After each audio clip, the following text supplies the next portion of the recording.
Alhamdulillah wassalatu wassalamu ala man la nabiyya wa la rasula ba'da nabiyyina wa habibina Muhammadin ibn Abdillah wa ala alihi wa sahbihi wa man tabi'ahu ila yaumil qiyamah.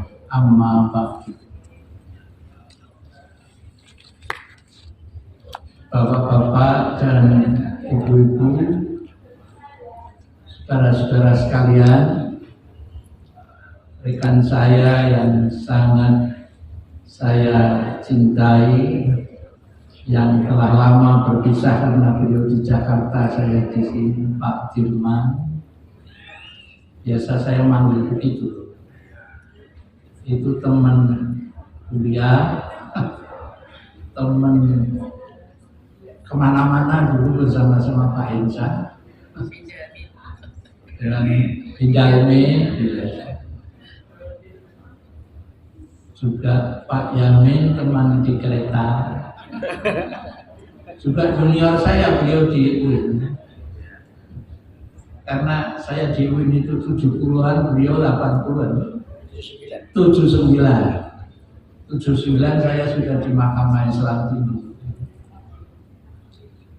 Pak Gus ini teman saya di Mahkamah Islam Tinggi yang dapat Bu Agus juga di Mahkamah Islam Tinggi itu karena rumahnya di belakang Mahkamah Islam Tinggi.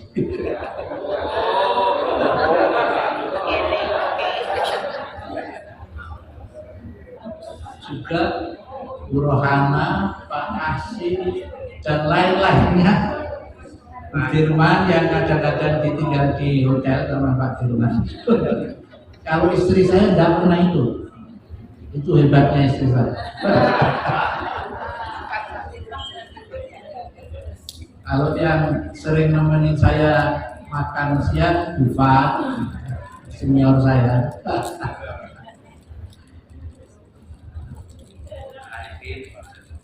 Pak Arifin belum muncul ketika itu, masih di hutan Kalimantan, di Palangkaraya apa di Banjar ya? Di Pontianak. Oke, maaf saya tidak bisa menyebutkan satu-satu, banyak ketua PA ketika saya masih jadi wakil ketua di Semarang.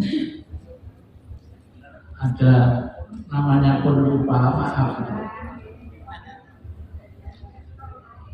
Saya diminta untuk ngaji, intinya itu. Ngaji ini terkait dengan halal bihalal. Lalu saya mencoba untuk mencari mengapa Idul Fitri kok dengan halal bihalal. Apa relevansinya? Saya lalu membuka beberapa tafsir, ketemu kata kuncinya di dalam tafsir As-Sa'di ada Al-Wasid, ada At-Tahrir wa Tanwir Ibnu Ashur. Saya ketemu, saya bacakan saja ayatnya, karena ngaji itu kan baca ayat. A'udzubillahi minasyaitonirrajim. Bismillahirrahmanirrahim. Syahrul Ramadan alladzi unzila fihil Qur'an. Bulan Ramadan di mana Al-Qur'an diturunkan, hudal linnasi wa bayyinatin minal huda wal furqan, sebagai petunjuk buat manusia seperti kita ini, wa bayyinatin minal huda, dan sebagai bayyinah dari petunjuk manusia. Al bayyinatu alal mudda'i itu punya relevansi dengan mana. Bayyinatin minal huda, sebagai bayinah dari huda yang benar. Karena ketika Al-Quran turun ini ada banyak huda, ada banyak petunjuk yang nggak benar. Maka point of reference-nya, jadi poin yang menjadi rujukannya mesti Al-Quran. Itulah wa bayyinatin minal huda wal furqan dan kata buku. Kalau di pengadilan ini persis proses pengadilan. Setelah pembuktian lalu putusan. Putusan itu hitam putih. Bainal halal wal haram. Al faslu bainal khosmain bil halal wal haram. Itu kalau ngajinya dulu begitu. Karena ngaji ya beginilah cara orang ngaji itu. Faman syahida minkum syahra falyasum. Siapa yang, ini paling enak terjemahannya bahasa Jawa. Siapa yang menangi Ramadan, artinya dia masih hidup ketika Ramadan itu datang, falyasum, hendaklah puasa. Kalau menurut para mufassir, ayat 183 itu bukan istimbatnya tidak bisa dikatakan itu mewajibkan puasa Ramadan. Yang mewajibkan puasa Ramadan itu ya ayat 186. Faman syahida minkum syahra falyasum. Kalau itu kan informasi ya. Allah menginformasikan kamu itu diwajibkan puasa, bukan akan. Seperti orang dulu juga wajib puasa. Kapan, bagaimana, belum dijelaskan. Kalau teknisnya dijelaskan pada ayat berikutnya. Kalau kewajibannya dijelaskan pada ayat ini. Faman syahida minkum syahra falyasum. Wa man kana maridun aw ala safarin fa'iddatun min ayyamin ukhra. Kalau kamu sakit atau di antara kamu ada yang sedang pergi, kewajiban itu menjadi turun derajatnya. Kalau kewajiban itu kan kalau 100% ini menjadi turun, tidak 100%. Tidak seperti sholat. Kalau sholat itu turun jauh sekali, sudah di bawah 50%. Rukhsahnya ini. Oleh karena itu, ini di ayat 184-nya diterangkan bagaimanapun kalau Anda sakit ataupun Anda pergi, tetap Anda wajib puasa. Wajib itu kalau ditunaikan di bulan Ramadan tetap lebih bagus. Kalau menurut Imam Hanafi, kalau kita itu pergi lalu tidak mengqashar sholat atau tidak menjamak sholat kan kemaki. Ini terbalik. Kalau puasa Ramadan tidak. Meskipun berat, itu puasa Ramadan tetap puasa di bulan Ramadan tetap lebih baik.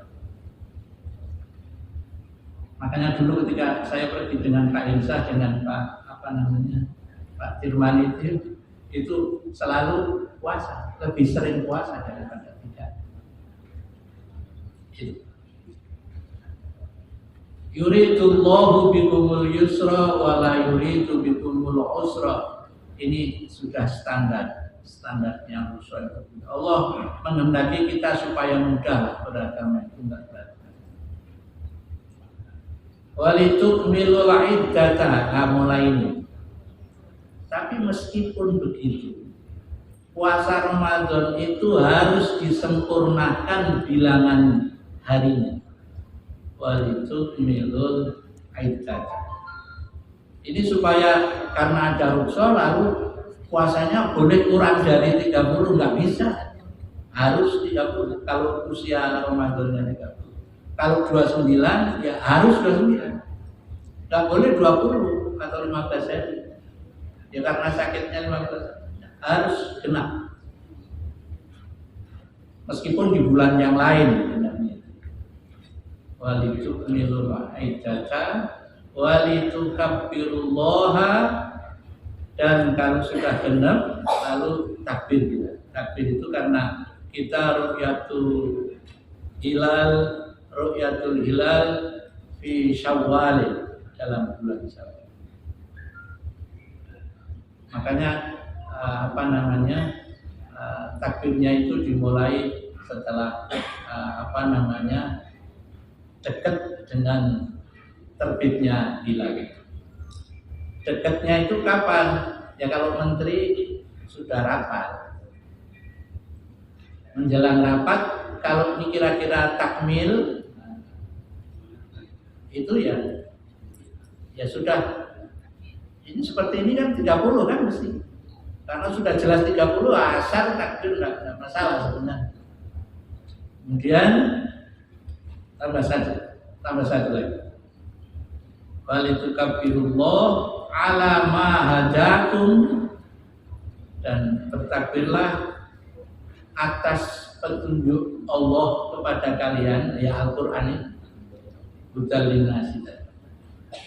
Wala'allakum tashkurun, supaya kalian bersyukur. Nah ini mahal syahidnya ini di sini. Wala'allakum tashkurun. Jadi pertanyaan mengapa Idul Fitri kok dengan menyelenggarakan halal bihalal? Itu karena kita bersyukur Ramadan telah kita lalui dengan puasa, dan puasanya telah kamal, telah sempurna. Oleh karena itu layak kita untuk bersyukur, dan bersyukur yang paling substansial itu adalah atas turunnya Al-Quran. Jadi double kita bersyukur karena Al-Quran diturunkan untuk kita. Andai Al-Quran tidak turun, tidak ada Pak Yamin jadi ketua PTA, tidak ada. Karena hukum Islam kan lalu tidak ada. Fadil jadi hakim tidak ada. Ada karena Al-Quran turun. Makanya kalau wis jadi hakim kok ora poso ya kebangetan. Karena Al-Quran sudah diturunkan, dengan Al-Quran turun itu dia jadi hakim. Tinggal satu lagi poin untuk bersyukurnya, puasa Ramadan kalau sudah selesai baru beridul fitri. Dan mengapa Idul Fitrinya itu dengan halal bihalal? Nah, ada ceritanya. Jadi saya ingin menyampaikan satu soal yang terpenting terkait dengan Idul Fitri dengan halal bihalal. Halal bihalal itu sebenarnya wujud dari Idul Fitri yang bersifat jama'i. Jama'i itu kalau menurut Hannah Arendt, seorang filsuf perempuan dari Jerman, itu bersyukur dalam kebersamaan dengan orang lain, karena di dalam bersyukur itu ada relasi antara kita dengan orang lain.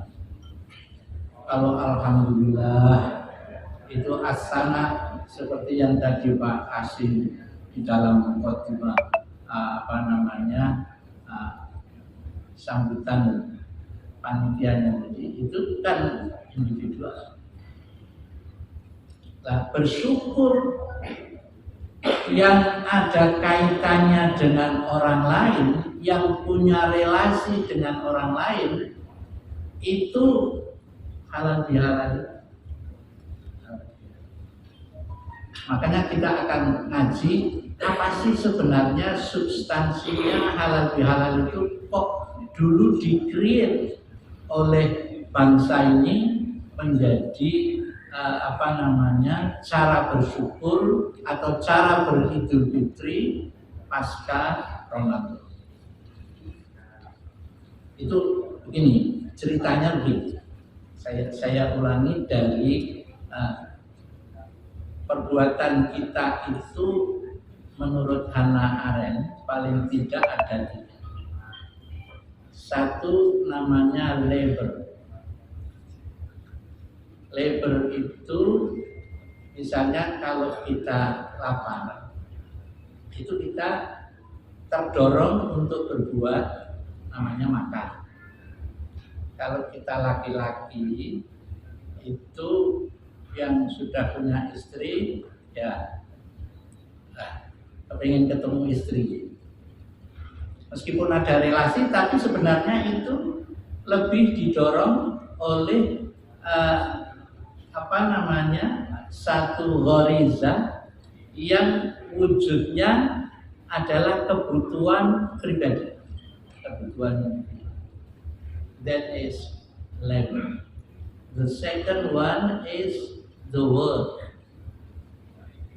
Perbuatan orang itu yang kedua namanya, kalau kita kademen lalu kita cari selimut, itu sekali lagi ruang lingkupnya masih pribadi. Lalu ada perbuatan yang ketiga yang punya kaitan, punya relasi dengan orang lain, namanya action. So there are 3 of activities of the mankind. Ada 3 aktivitas manusia: labor, work, and action. Oleh karena itu, apa itu saja? Saya ingin tambahkan satu lagi. Perbuatan manusia itu, ini perbuatan fisiknya yang ada 3. Ini namanya perbuatan yang perangkatnya mempergunakan fisik. Ada perbuatan yang perangkatnya mempergunakan yang non fisik, namanya vita contemplativa.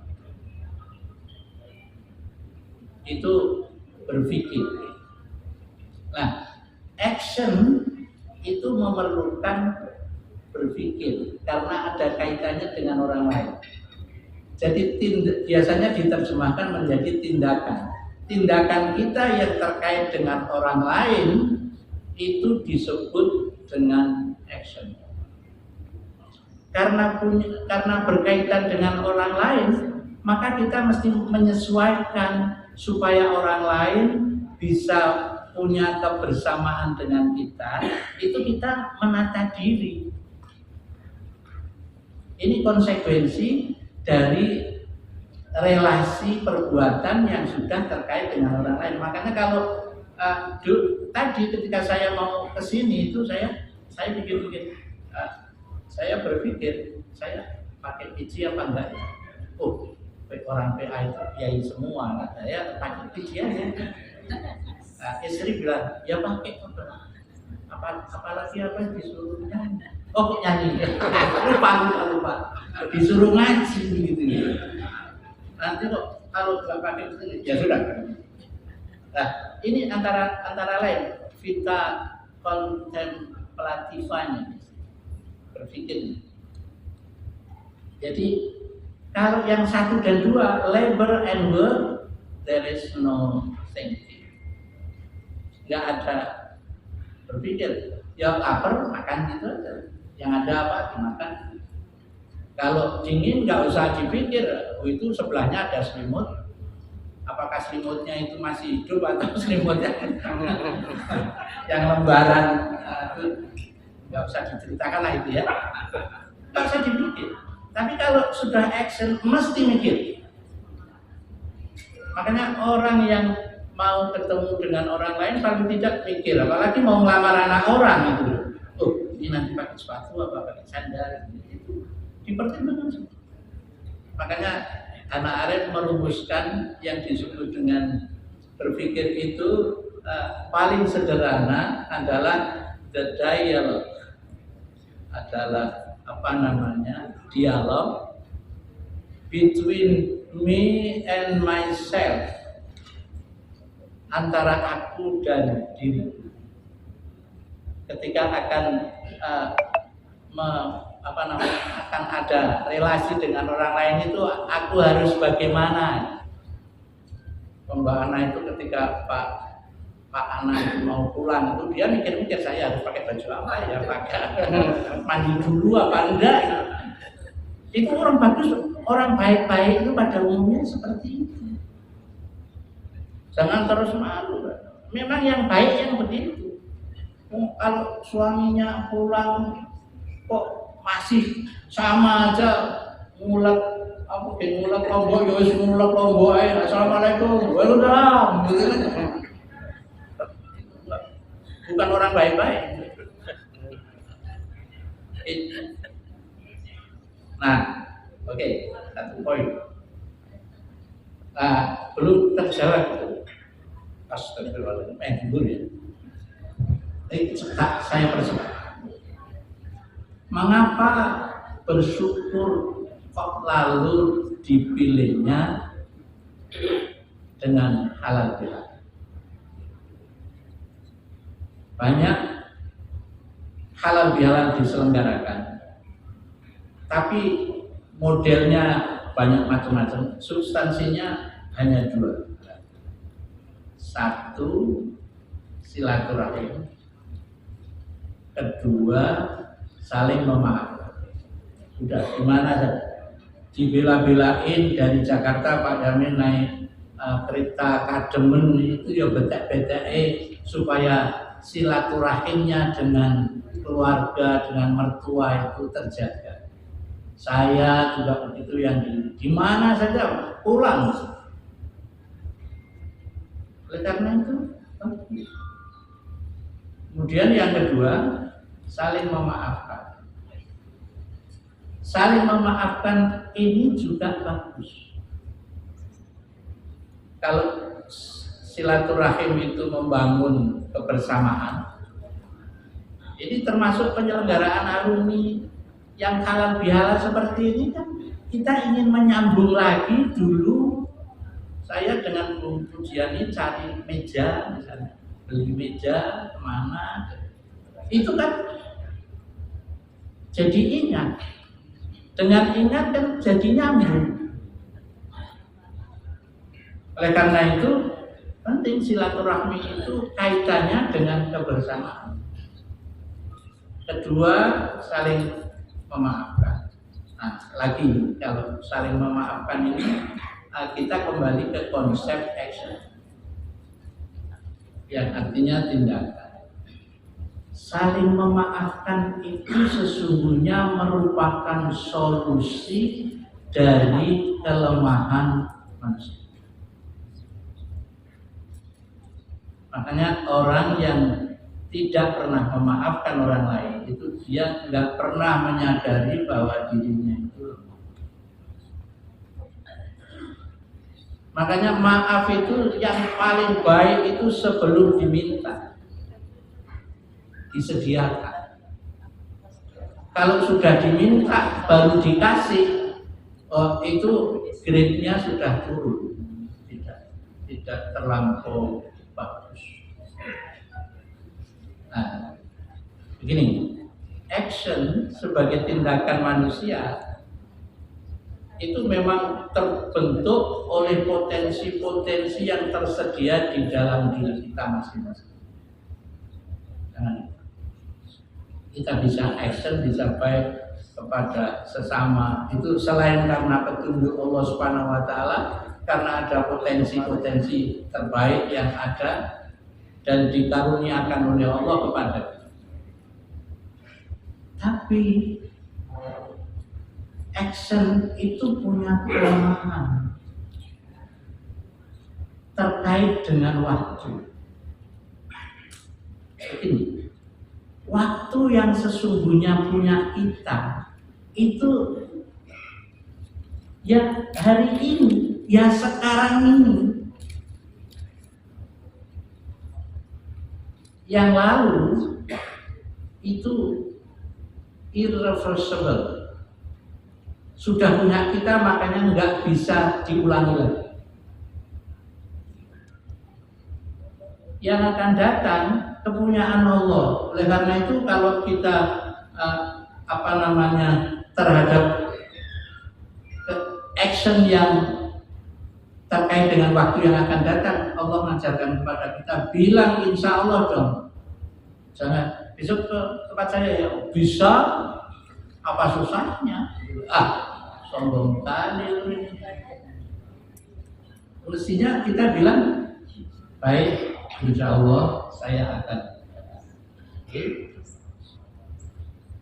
Karena besok akan terjadi apa itu kita nggak tahu. Itu kelemahan kita.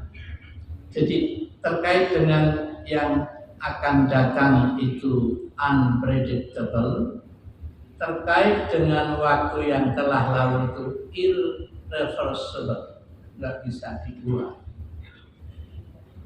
Oleh karena itu, terhadap hal yang sudah terjadi yang tidak bisa diulang, itu solusinya dari kelemahan yang kedua adalah saling memaafkan. Kalau nggak ada saling memaafkan, jangankan kebersamaan, dirinya sendiri aja kalau waras itu tersiksa. Benar, saya dijudakkan istri itu semalam aja, bingungnya setengah. Makanya Rasulullah itu melarang kita judak itu lebih dari 3. Oleh karena itu saling memaafkan itu solusi untuk kebersamaan. Jangan nesu terus. Ya, dene ana sing urung tercapai, terpenuhi dari salah satu, ya dipahamilah. Kalau sudah berlalu, maafkan. Nah, bagaimana yang karena ini irreversible? Karena apa yang dilakukan sekarang ini lain dengan yang lalu. Kalau ini mau dipelihara, waduh, wong dendam kok dipelihara, nggak ada enaknya. Kemudian kalau ada kaitannya dengan yang masa yang akan datang yang unpredictable itu, satu resepnya Hannah Arendt yang sama dengan Al-Quran itu, kita harus punya komitmen. Komitmen itu harus ada ketetapan hati yang di dalam Al-Quran disebut dengan azam. Makanya karena waktu yang akan datang itu kepunyaan Allah, buat kita itu unpredictable. Makanya ketika kita berjanji untuk yang akan datang itu, kita harus bilang insya Allah. Makanya fa'idha azamta fatawakkal. Nah, kaitannya dengan halal bihalal apa? Itu tadi silaturahim dan saling memaafkan. Itu kategorinya di dalam Al-Quran itu adalah ihsan. Dan ihsan itu sifatnya yang terbaik itu adalah one way. One way itu artinya begini. Kalau saya hari ini memberi sesuatu kepada orang lain karena orang lain pernah memberi sesuatu kepada saya, itu namanya transaksional. Itu ijol-ijolan, itu akad, meskipun tidak diucapkan, Nah, ihsan yang terbaik itu seperti yang dilakukan oleh Allah kepada kita. Makanya Allah itu Al-Muhsin. Allah memberi kita istri, memberi kita duit, memberi kita kebahagiaan itu apa sih untungnya buat kamu? Allah memberinya one way, sudah dikasih saja. Nah, ihsan juga seperti itu. Berbuat kepada sesama one way sila. Makanya hadis Rasulullah yang saya catat di sini ini tentang ihsan itu antara lain menyebutkan begini. Saya tulis di sini. Wa'fu amman dzalamak. Maafkanlah orang yang telah berlaku zalim kepada. Masih one way nih. Lagi. Wasil man qata'a. Sambunglah silaturahimnya orang yang telah memutuskan silaturahim. Wa ahsin ila man asaa ilaih. Dan berlaku ihsanlah kepada orang yang berlaku buruk kepada Anda. Ini berat semua ini. Wa qulil haqq walau ala nafsik. Katakan yang benar meski merugikan diri Anda. Inilah ihsan. Maka solusi kebersamaan, karena masa lalu itu nggak bisa diputar lagi dan masa yang akan datang itu juga nggak bisa diduga dampaknya, maka ihsan itu halal bihalal dengan ajak mengamalkan ajaran apa tadi, silaturahim dan saling memaafkan. Itulah ihsan yang karakternya one way. Dan ihsan itu kita lakukan dalam kerangka bersyukur kepada Allah Subhanahu wa Ta'ala atas turunnya Al-Quran dan selesainya puasa yang kita jalankan di bulan Ramadan. Pertanyaan sudah saya jawab semua. Ini berarti sudah selesai dan zuhur sudah mulai datang. Mudah-mudahan apa yang saya sampaikan itu menginspirasi kita untuk lebih memperhatikan bagaimana kepada orang lain yang kita punya relasi dengannya itu kita lakukan dengan penuh. Dan kalau itu terjadi, insya Allah kita akan sukses, kata Allah. Dan jangan lupa kewajiban kita terhadap sukses itu berusaha. Yang menentukan sukses atau tidak itu adalah keputusan Allah Subhanahu wa Ta'ala. Caranya kita melakukannya dengan penuh ihsan. Wallahu a'lam bishawab. Wassalamualaikum warahmatullahi wabarakatuh.